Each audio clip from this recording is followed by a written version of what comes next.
'Twas the night before Christmas, when all through the house, not a creature was stirring, not even a mouse. The stockings were hung by the chimney with care, in hopes that St. Nicholas soon would be there.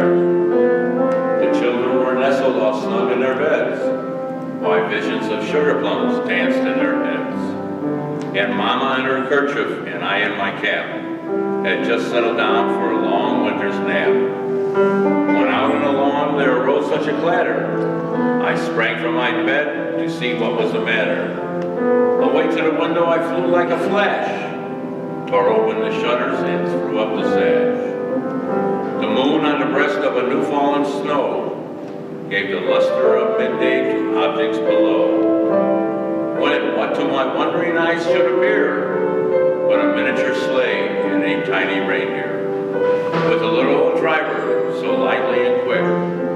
I knew in a moment it must be St. Nick. More rapid than eagles his coursers they came, and he whistled and shouted and called them by name. Now Dasher, now Dancer, now Prancer and Vixen, on Comet, on Cupid, on Donner and Blitzen, to the top of the porch, to the top of the wall, now dash away all. As dry leaves that before the wild hurricane fly, when they met with an obstacle, mount to the sky. So up to the housetop the coursers they flew, with a sleigh full of toys and St. Nicholas too. And then in a twinkling I heard on the roof the prancing and prompt pawing of each hoof. As I drew in my hand and was turning around, down the chimney St. Nicholas came with a bound.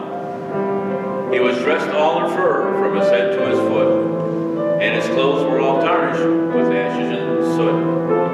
A bundle of toys he had flung on his back, and he looked like a peddler just opening his pack. His eyes, how they twinkled, his dimples how merry. His cheeks were like roses, his nose like a cherry. His droll little mouth was drawn up like a bow, and the beard of his chin was as white as the snow. The stump of a pipe he held tight in his teeth, and the smoke he encircled his head like a wreath. He had a broad face and a little round belly that shook when he laughed like a bowl full of jelly. He was jumpy and plump, a right jolly old elf, and I laughed when I saw him in spite of myself. A wink of his eye and a twist of his head soon gave me to know that I had nothing to dread. He spoke not a word, but went straight to his work, and filled all the stockings that turned with a jerk, and laying his finger aside of his nose, and giving a nod up the chimney he rose. He sprung to his sleigh, to his team gave a whistle, and away they all flew like the down of a thistle. But I heard him explain, as ere he drove out of sight, "Happy Christmas to all, and to all a good night."